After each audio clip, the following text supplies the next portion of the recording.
The opinions and views expressed by individuals during this broadcast are their own and may not be the opinions of this network, their group, or other organization they may be involved with.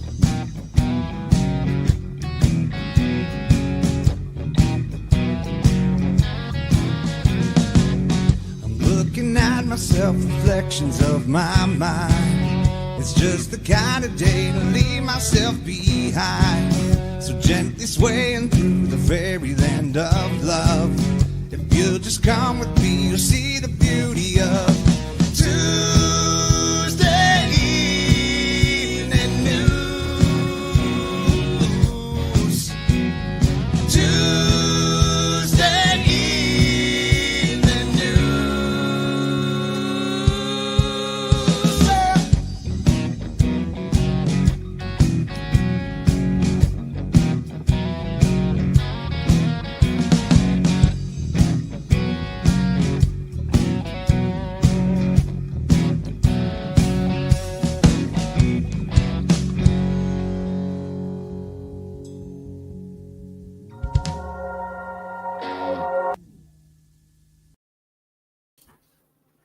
Hello, everyone, and welcome to the Psychedelic Reporters for this Tuesday.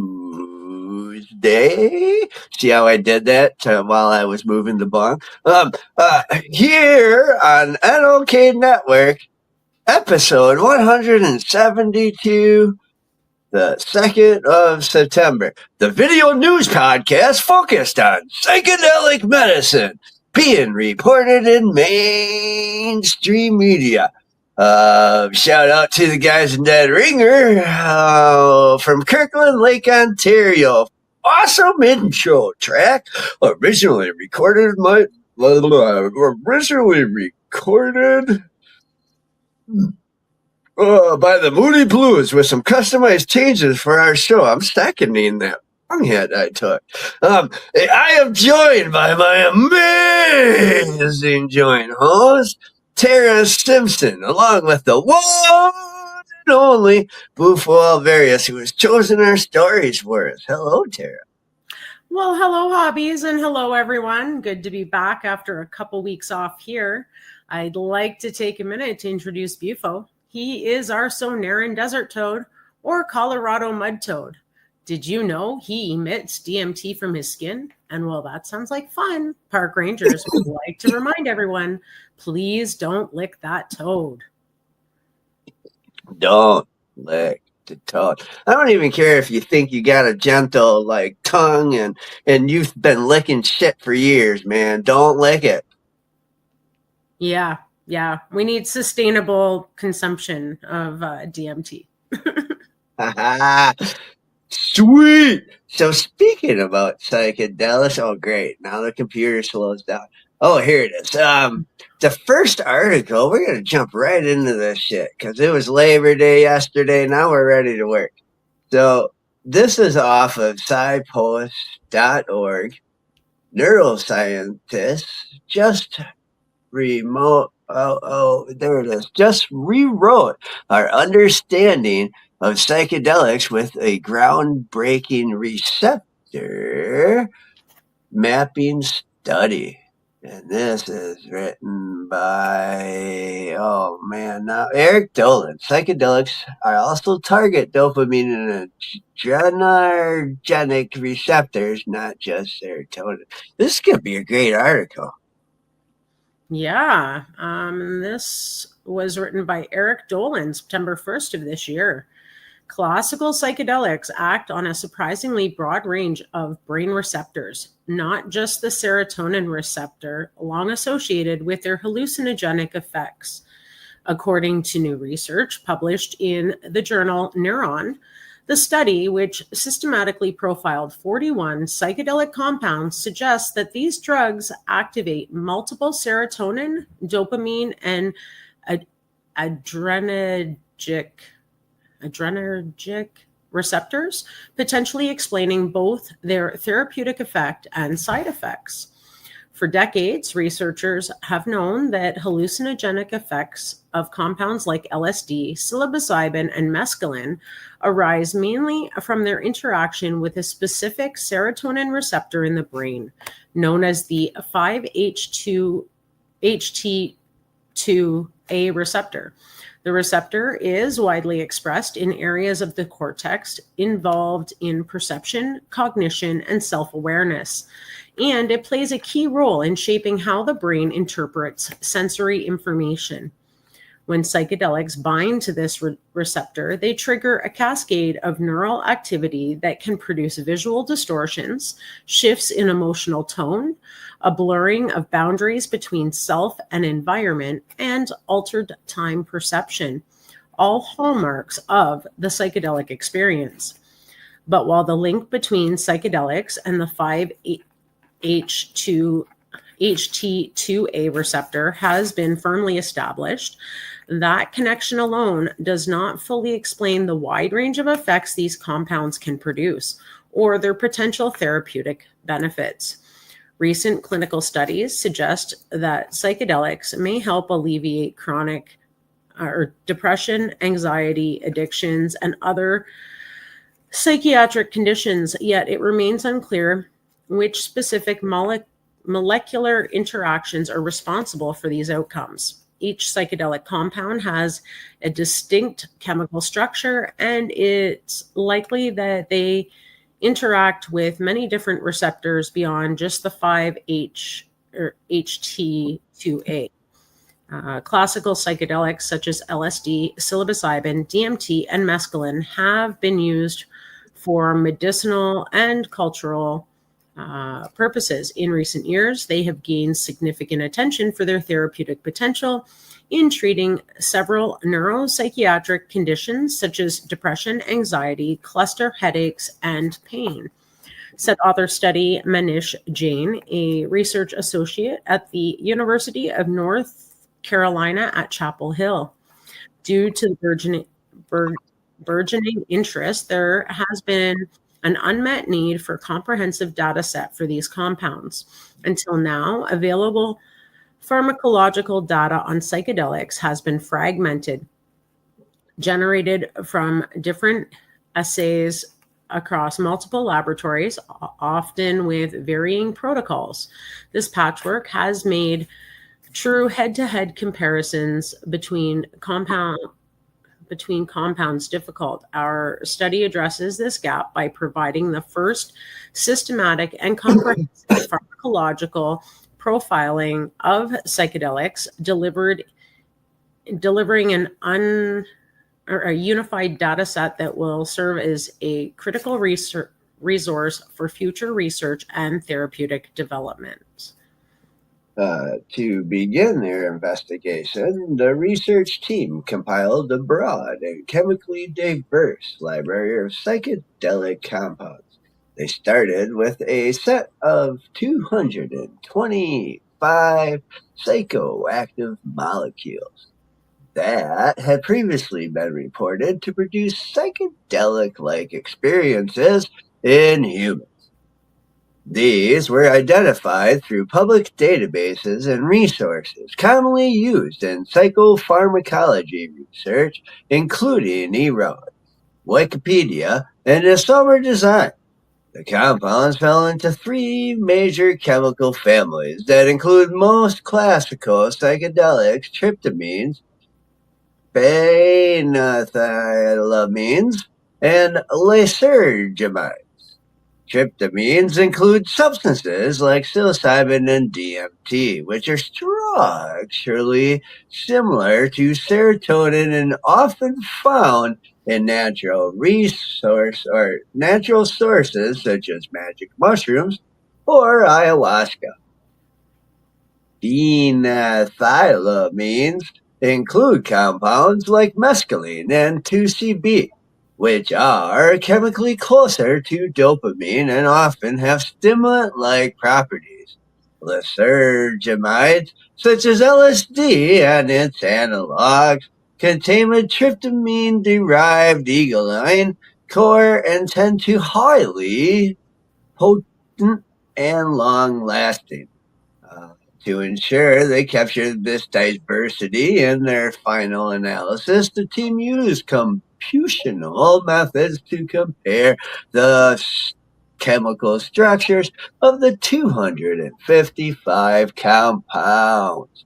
They calculated what are known as Tanemakomoto coefficients, a mathematical measure of how similar two molecules are, to select a representative sample of 31 compounds.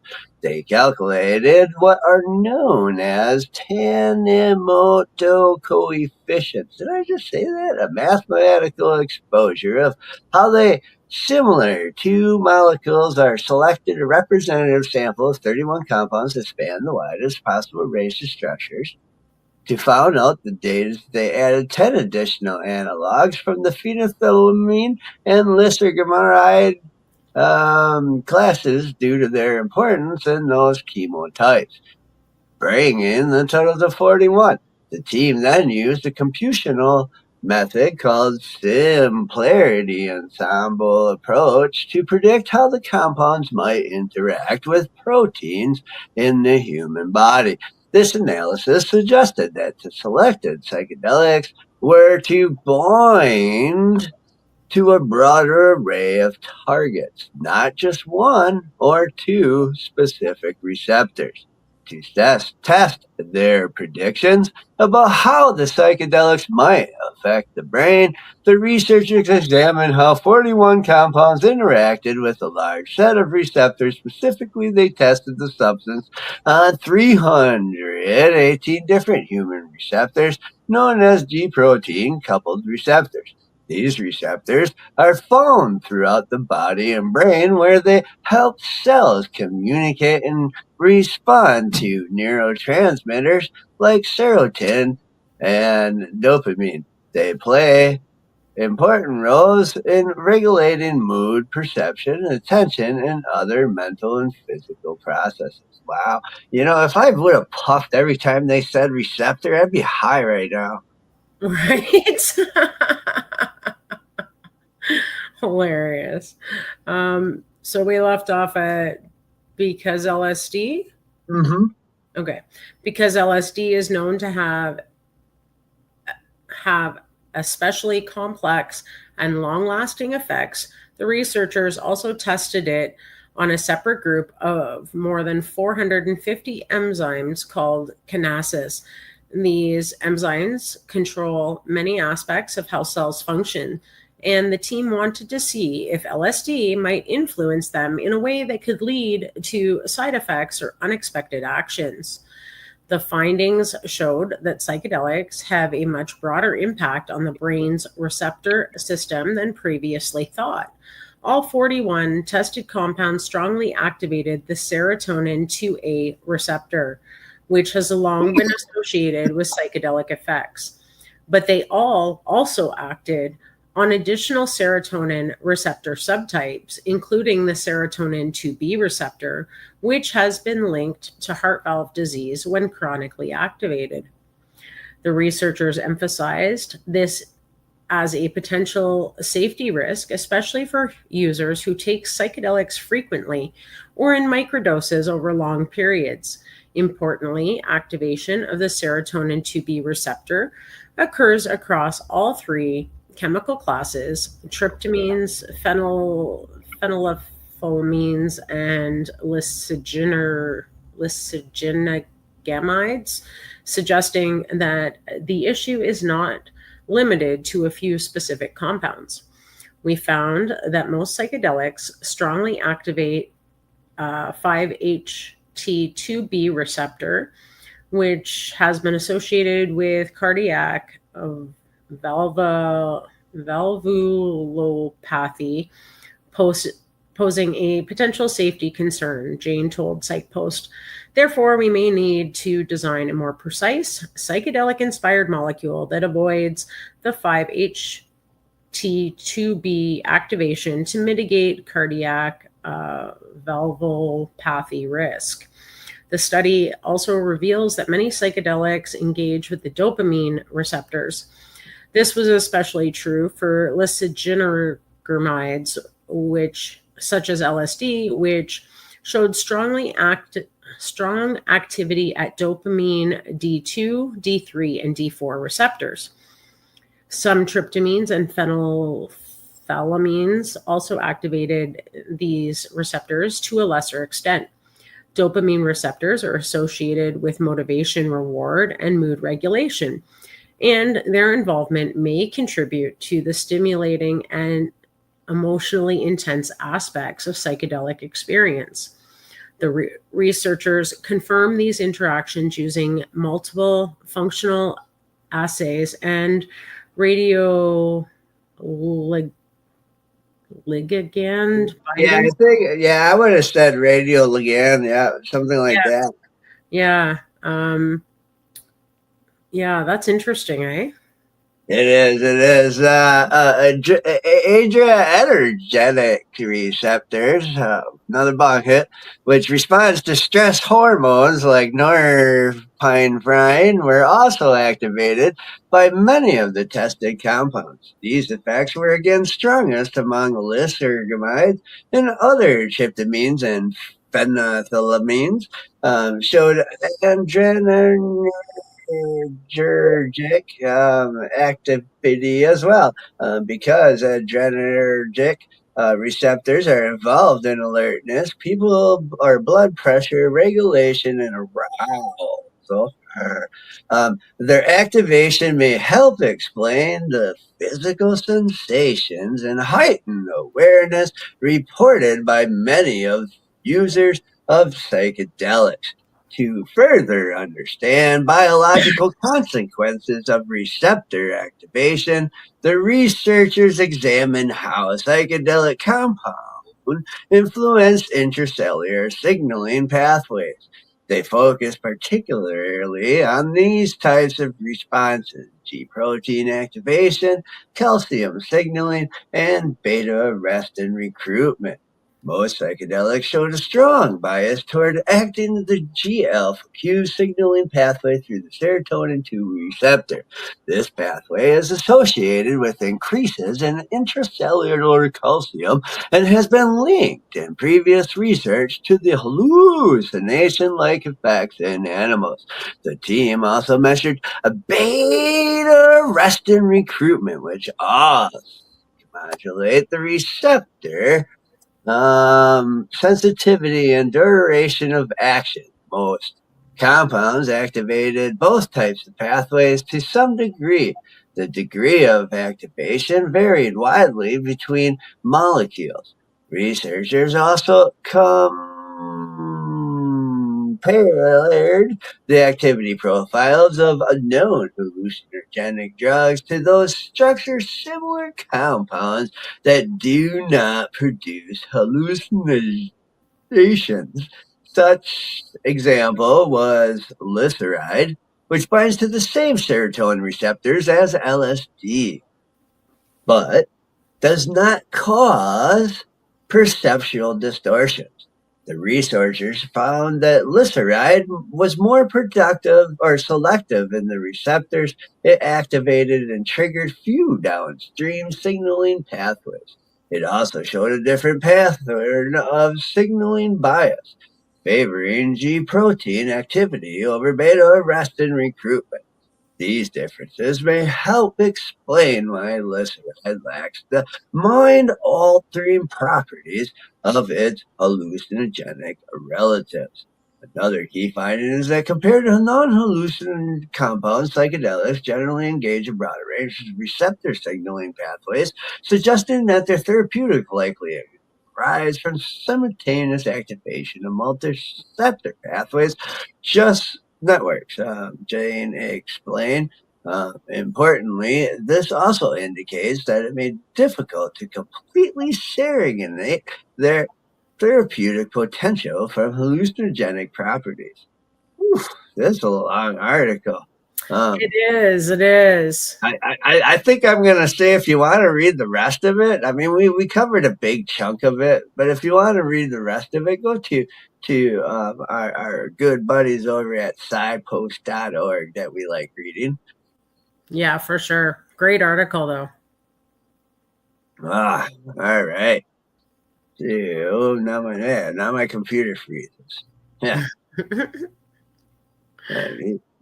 You want to introduce our next one? Yeah, so our next article come to us from mlive.com. Emergency court hearing set for Ann Arbor Psychedelic Shroom Festival dispute. And this was written August 29th of this year.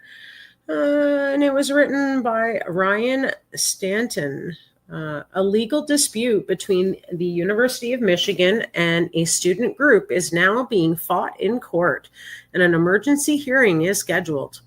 Washita County Circuit Court Judge Tracy Vandenberg is hearing the case brought by the Student Association for Psychedelic Studies, which is suing the university over its denial of a permit for the fifth annual EntheoFest on the Diag. The university argues the event promotes psychedelic plants and mushrooms that are illegal under state and federal law, while organizers maintain the constitutional right of free speech and right to assemble give them the right to have EntheoFest. Vanderberg responded to the group's motion for a temporary restraining order and preliminary and permanent injunctions on Thursday, August 28th, deciding an emergency hearing is required, and the hearing is set for 11 a.m. Wednesday, September 3rd. Vanderberg ordered the student group to immediately serve the university with its court's filings and ordered the university to respond as soon as possible prior to the hearing. The university denied the group a permit for this year's event planned for September 21st after 4 years of it taking place on the Diag each September. cites concerns about the sale of illegal substances like Shroomade and Jack Frost shrooms by the unauthorized vendors who show up at EntheoFest. EntheoFest organizers said they discourage illegal sales and consumption during the event and have suggested campus police could play a role in curbing unwanted activity.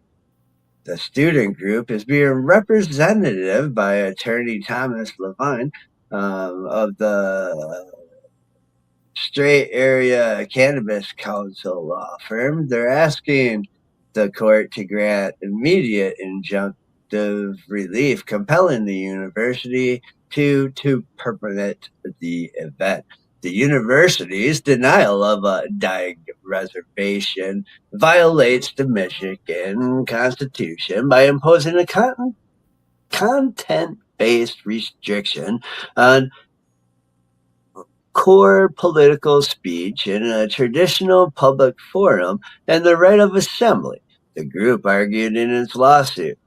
Absent court intervention, plaintiffs and the public will suffer irreparable harm and the loss of one-time, date-specific opportunity to engage in political expression and assembly that cannot be remedied by the fact. It states UW officials have not responded to the request for additional comment. The EntheoFest focuses on education, advocacy, cultural history, and policy reform relating to psychedelics. It has been approved and held without incident on the Diag the past 4 years, the lawsuit states. The event celebrates the anniversary of the Ann Arbor City Council's September 220 decision to decriminalize athenogenic plants and fungi in the city, recording their potential benefits for therapeutic uses.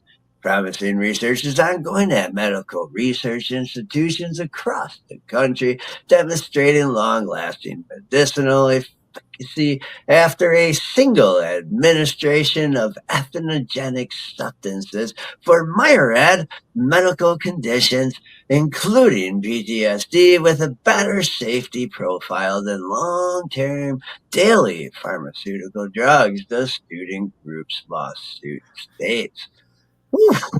Yeah, in the 1990s, nearly identical permit denials by were challenged in circuit court concerning the annual Hash Bash marijuana rally on the Diag. And the court ruled such denials unconstitutional. The lawsuit states, saying students have the same rights and protections under the Constitution of the United States and the state of Michigan as other citizens. The university's restrictions are not narrowly tailored to serve any compelling or legitimate government interest and constitute an unlawful restraint on liberty of speech and assembly guaranteed by the Michigan Constitution. The lawsuit states. Entheofest organizer Jim Salami previously suggested they would exercise their right to gather on the Diag with or without a permit, officially reserving the space for the event.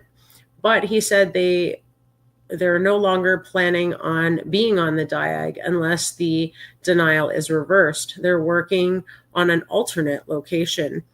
Salami, who is also involved in organizing the annual Hash Bash each April, has expressed concerns the university's attempt to shut down Entheofest on campus would be a trial run for stopping the Hash Bash next spring. The event has taken place each April for over 50 years, going back to the 1970s. Yeah, so that's pretty wild, eh? It is. I've always wanted to go to the Hash Bash, so I'm glad that they brought that up. That's a known advocacy like festival. Nationwide, people go to that, and for the advocacy of marijuana, and it shows that to the plants now and the psychedelics and all that, because it shows that already we had one successful, peaceful advocacy on the university. Yeah, it's been done for 50 years, so this is no different. It's man, it's I don't understand it, but I'll tell you what, it's 27. Oh shit! Now my computer froze. Let's go into the next article real quick. If you can introduce it for us. I can take this one away too. This one comes to us from the AspenTimes.com.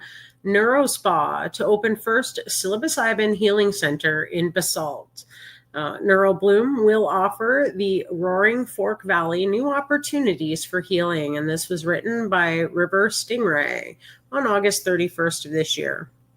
NeuroBloom will be the first psilocybin healing center to open in Basalt, offering Roaring Fork Valley community members the chance to experience a potentially life-changing medicine for personal growth, trauma healing, treatment-resistant anxiety and depression, and more. The healing center, licensed through the state of Colorado's regulated natural medicines program, is part of the NeuroSpa, a medical spa that has already been offering psilocybin treatment with intramuscular ketamine injections at this valley location. Psilocybin is going to be a much different experience than what you would have with ketamine, said Dr. Brooke Allen, medical director at the NeuroSpa. With psilocybin, you're more in your body than you've ever been. That can be a really beautiful experience. Psilocybin is a naturally occurring psychedelic compound found in certain species of mushrooms, according to a press release. When ingested, psilocybin is converted into the body into what's called psilocin, which interacts with serotonin receptors in the brain to alter perception, mood, and cognition.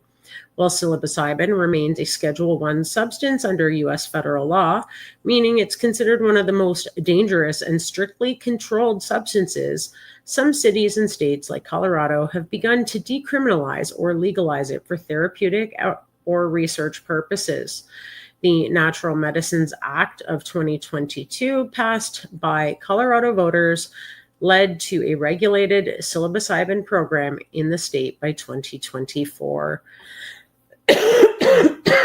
So Neurobloom will be sourcing its psilocybin from a company based in Aurora called the Druid's Choice, a cultivator with both a license and tested medicine approved by Colorado for the regulated model.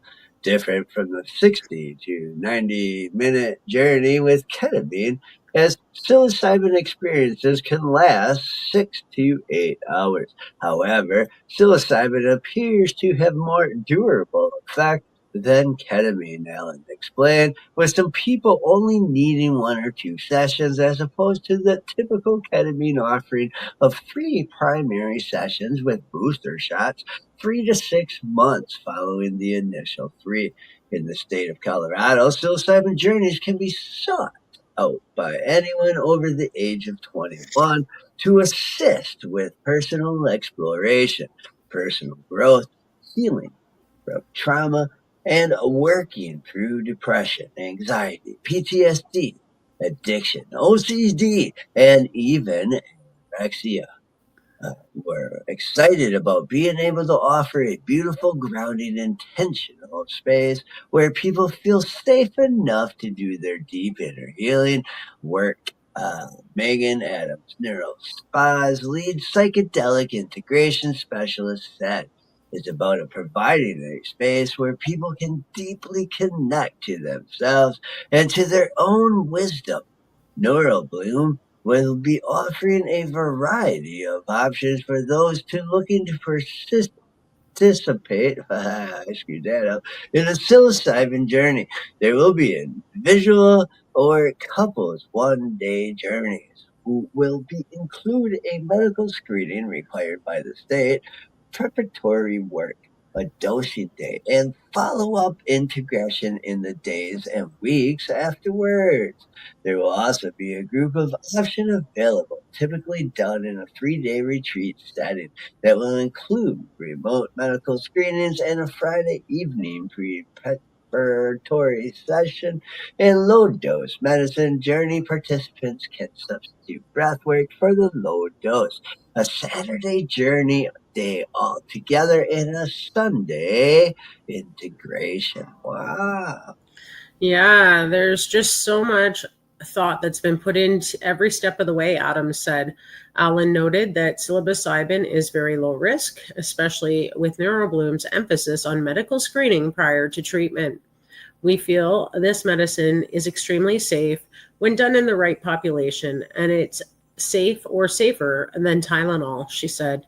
One of the realist risks to participants is the chance of re-traumatization or having past traumas resurface while working with the medicine. Both Alan and Adams said this is talked about with participants in depth during an informed consent conversation prior to the journey.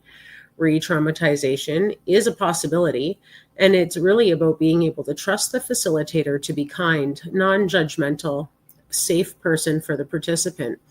Adams said it's really important for facilitators to do their own inner work in order for them to stay with someone who's having a very challenging experience. The witnessing is so much a part of the healing. Facilitators and clinical facilitators training takes 6 to 12 months of dyadics required by the state, followed by 40 hours of practicum where the individuals give and receive the natural medicine. There is then 40 hours of consultation work with an experienced facilitators, part of Alan called the most rewarding part of the training. While Neurobloom is set to begin accepting appointments from the general public in Basalt on October 1st, they are currently having 2 test groups go through the process and offering feedback about the space, journey, and more. The first test group will take place in September after the facilities officially opens September 2nd. And the second test group will be a complimentary 3-day retreat model for local first responders in the Valley. We really want to get input from both groups and take that information to really refine our offerings based on what they tell us, Alan said. She's also hired a journey sitter support staff member who speaks Spanish and is currently going through the formal training process to be able to offer service to the local Spanish-speaking community. 10% of psilocybin service proceeds will go to an organization dedicated to preserving Mazatec heritage, which has stewarded the use of psilocybin mushrooms. According both Alan and Adams recognize the history and practice of the medicine and are committed to continuing that healing tradition in a regulated, safe space. We're grateful to help open a regulated path for this work, Adams said, and we remember none of this is new. These medicines have been carried by the Indigenous people across time. We honor that stewardship, and we also are grateful for the work of many researchers whose pre-war on drugs work helped illuminate the way forward to help make evidence-based care possible. NeuroBloom is slated to open its second location November 1st in Aspen, where former Aspen City Council member Skippy Mazzero opened a psychedelic healing center earlier this month. And then there's a link there if you're interested in learning more about their pricing and models. Dang right. And you know what? That brings us to medication time. That's right, folks. It's time to pay some bills. So stay tuned for a word from some of our sponsors, and then we'll return with more articles Bufo has chosen, making mainstream media news. Back in 4 minutes and 20 seconds here on Psychedelic Reporters on NOK Network.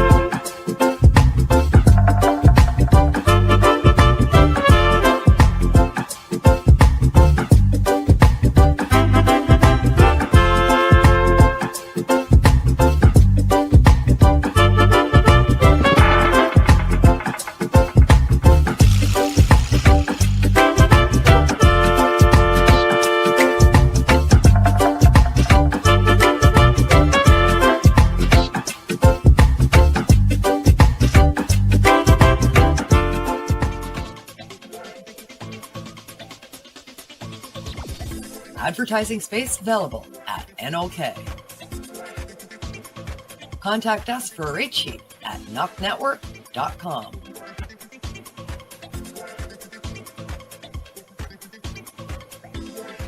Send us a message on our social media platforms or email us at info@noknetwork.com.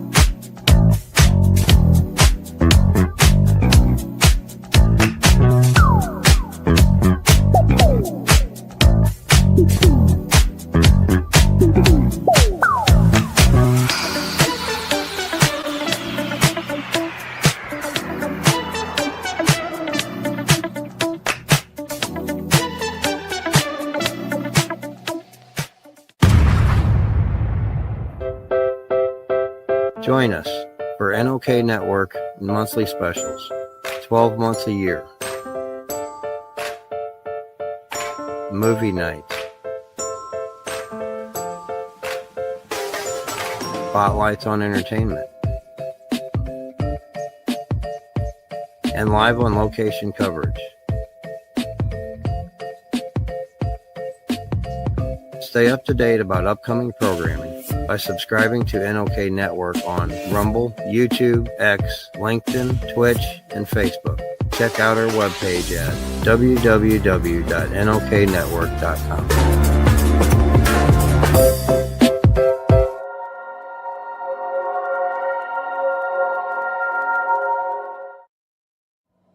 Hey, hi, my name is John Mark, aka Sublimator Warrior, and I would like to welcome you to Smoke Signal in Tyndinaga. One dab make your whole dome drip sweat. One dab make the homies all dip set. One dab, only really need one dab. One dab. Smoke Signal is a medical dispensary where you can get all your products and needs. Vaping a whole bunch. Might just start laying up the blunts. God. Ooey, ooey, gooey, that's a sticky dab. Sticky dab. Might just have to put this one on Instagram. Go and hold it in, feel it in your ribs. So come and check us out in Tyndinaga. 55 Highway 49 in Tyndinaga. It's on the res, and we're open from 10 a.m. to 8 p.m. 7 days a week.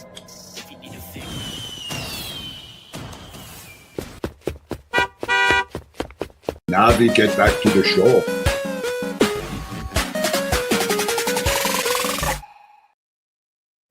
And we're back from our medication session live on Psychedelic Reporters here on NOK Network.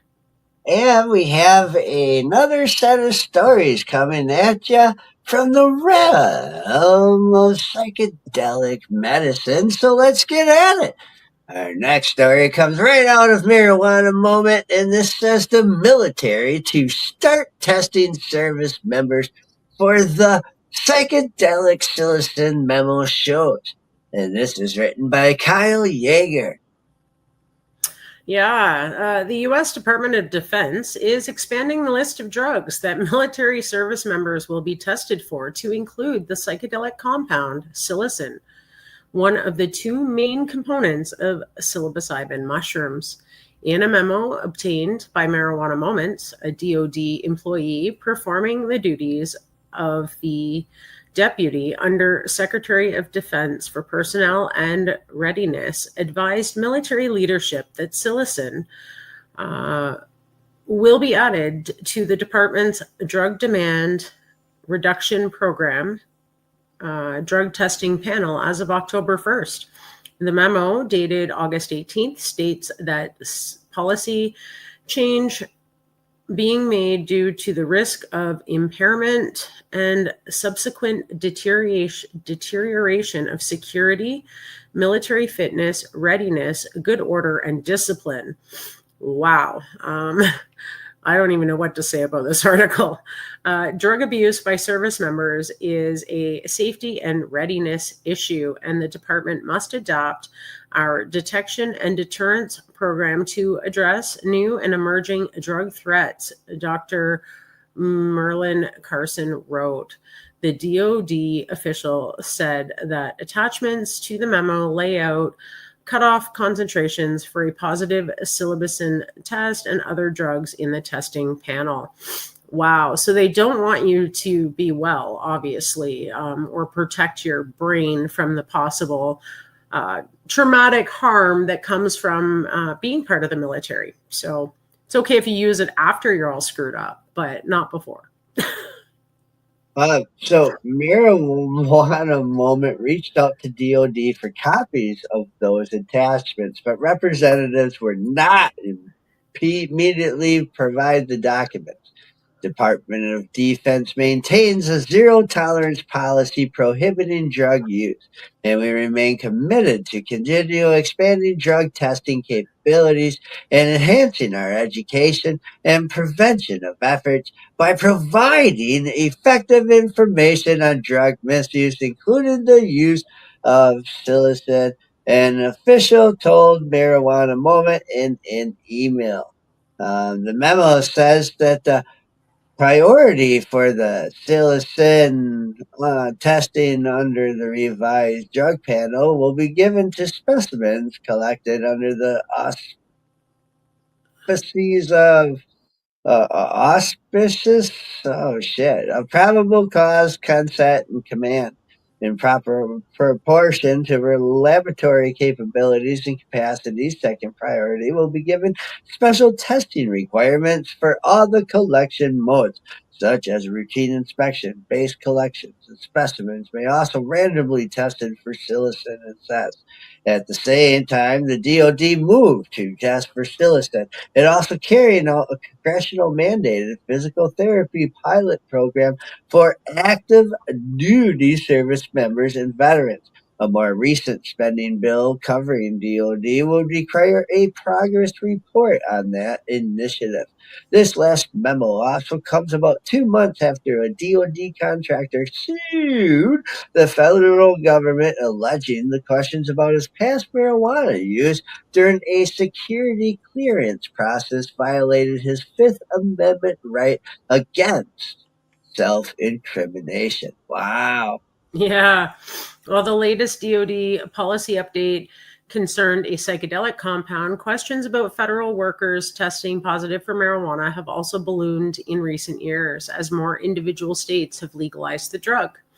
In February, a memo to Air Force personnel in Massachusetts warned that not only marijuana, but also hemp-derived cannabinoids, including CBD and Delta-8 THC, are prohibited on military bases and related properties. The Department of Defense and military branches have repeatedly warned service members and other military personnel that they are prohibited from using cannabis products. In 2022, for example, the Air Force expressed concerns that even using CBD-infused hand sanitizer or hemp granola could inadvertently compromise military readiness. One of the first attempts by the U.S. military to communicate its cannabis ban came in the form of a fake press conference in 2019, where officials took scripted questions that touched on hypotheticals like eating cannabis-infused burritos and washing cats with CBD shampoos. That was all staged around the time the DoD codified its rules around the non-intoxicating cannabinoids. After its initial 2019 announcement, the department became more broadly reaffirmed that CBD is off limits to service members in its notices published in 2020. About 1 year after hemp was federally legalized, the Air Force sent out a notice that similarly warned against using CBD products and that they are commonly found on the market. A Massachusetts base of the Air Force told pilots in 2021 they could face disciplinary action for possessing any type of hemp product, even if it's for your pet. Officials with the military branch also said the previous year that it wants members to be extra careful around Grandma's Miracle sticky buns that might contain marijuana. The Navy, for its part, issued an initial notice in 2018 informing ranks that they are barred from using CBD and hemp products, no matter their legality. Then in 2020, it was released and updated explaining why it enacted the rule change. Wow. Yeah, so the Coast Guard said that sailors can't use marijuana or visit state legal dispensaries. It's a factor they have influenced these policy updates is the Substance Abuse and Mental Service Administration's 2019 release of guidance to several federal agency drug program coordinators that outline concerns about THC turning up in CBD products and causing failed drug tests. The agency issued an updated warning in 2020 after several more states voted to legalize marijuana. Separately, a general in 2022 said that the Air Force and Space Force were reviewing marijuana policies and considering a common sense change that could give potential recruits a pass if they test positive for cannabis. The Space Force get to smoke marijuana. That's funny. Meanwhile, a recent policy paper from a pair of companies in the trucking industry, for example, said that the fat sector was short about 80,000 drivers last year, an issue it asserted was exacerbated by workers testing positive for marijuana under the federal transportation strict zero tolerance drug policy. The U.S. Supreme Court in April ruled in favor of a trucker who sued the cannabis company after he was fired over a positive THC test that he said was caused by consuming a hemp-derived product. Separately, a Substance Abuse and Mental Health Administration official earlier this year downplayed criticism for the CEO of a drug testing company whose widespread based drug testing means their truckers' cannabis will do their impunity as long as avoid a drug test for a couple of days. Huh. So, wow. That's there's a lot of that was a good article, man, because it's how many go to that, like, did not tell their boss that they go to that on leave for PTSD. Right. And again, why are they not allowed? I get, okay, if you're an active member, that's maybe having to be on the front lines of a war right now, they probably don't want you high on mushrooms and they don't want you whacked out on weed. I get it. Most people aren't allowed to consume at their 9-to-5 job. But what they do in their private time, their off time, is their business, as long as they're not impaired while at work. And I don't see why military personnel should be any different. They're not consuming things like, la coca or, crack or any other number of hard drugs. They're consuming psilocybin likely because of the stress of their job, and it helps with their mental health and their sleep and their pain. And the same for cannabis. None of them are going to go off the deep end and go postal because they're consuming these substances. And being that the Veterans Affairs across the world are looking at these substances for the treatment of post-traumatic stress and depression and anxiety and pain and all of these issues that our veterans from service end up with due to their service. I don't see why they wouldn't want to take a more proactive choice and method with this and say, okay, it's okay to consume as long as you're not impaired at the time while you're on duty. Right. And it's even arguable if they've been doing it for 30 years that on a microdose, they would still be able to do their job, if not better. You can microdose and function. Pretty much anyone you ask can take a microdose and function. There's no impairment. It just helps with everything overall. So I don't know. I think they're taking a step backwards because we've covered that article about those festival goers that were all shot and beat up at that festival overseas that were all high on psychedelics. And the ones that were on the psychedelics fared better mentally than those who did not consume psychedelics and went through the same traumatic process. So again, it doesn't make sense with their new policy, but we have a long way to go for patients, right? Oh, we do. And that brings us to our quick last article right here. WJTV.com. And this states, Mississippi lawmakers explore psychedelic treatment for mental health, and written by Cameron Smith. You want to start us out there? Yeah, lawmakers in Mississippi are exploring alternate options to help people cope with mental health type illnesses. They held a joint public hearing to learn from witnesses how a Schedule I drug is changing people's lives. House and Senate lawmakers are investigating the potential ibogaine could bring to the table. Ibogaine's another big one these days. State Representative Sam Creekmore, Republican, said Mississippi is facing a mental health and substance abuse crisis. He said people struggling with addictions have seen good results with ibogaine.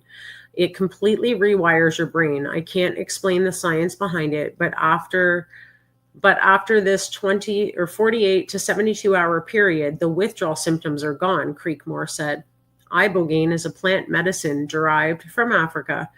Advocates for the drug said it's more effective than the current options to treat mental health illnesses. The treatment we have right now are about 25% effective.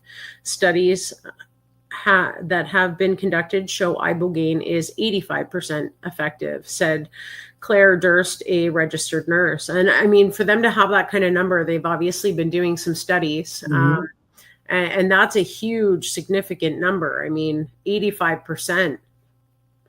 Oh yeah, it is. And there's a couple states that already did that research too. So Right. Ben Bush, a veteran, said he went to Mexico in 2021 to take ibogaine. A lot of physical pain went away. All my mental pain went away, and life's great now. So literally changed my life, he said. Bush said it was the first experience with psychedelic drugs. She showed up to a rented house on a beach to take the medicine. Part of his procedure included blood work and being hooked up in a heart monitor. Experts said there are risks associated with taking ibogaine.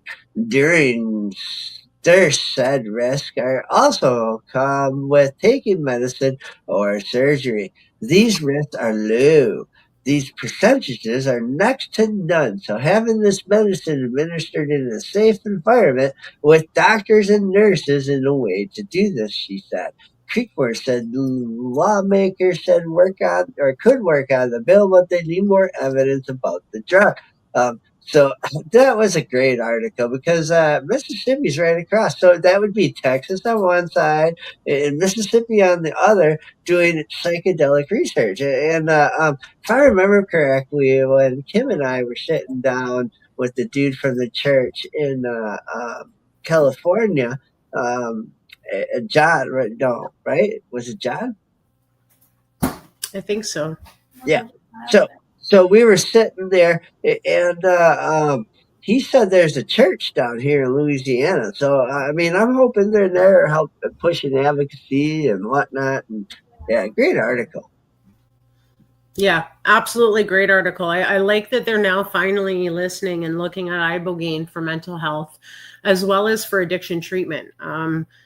Being that I do the other show with Kim, Open Your Eye, we've talked to facilitators in the ibogaine realm, and we've talked to patients who have actually experienced ibogaine's life-changing medicine, and it absolutely can help so many people. And again, if it's done right with the right protocols for health screening, it very low risk compared to the pharmaceuticals these people could be prescribed that could cause them even more long-term damage and health issues. So if we can use something that's natural and safe and effective with an 85% success rate, why are we not doing this already?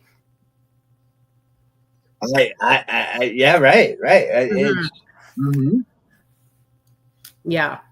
Well, thank you for joining us here on Psychedelic Reporters on NOK Network and for tuning in to our video podcast for NOK Network's Rumble and YouTube pages, as well as our social media sites. That's right, folks. We hope you've enjoyed your update today on mainstream media coverage of medical advancements from around the globe. Many thanks to our sponsors and to my joint hosts, Tara Simpson and Buffalo Various, for making this show possible. And to you, our listeners, for joining each week on Psychedelic Tuesdays. Let's hear from Dead Ringer, again from Kirkland Lake on our way out.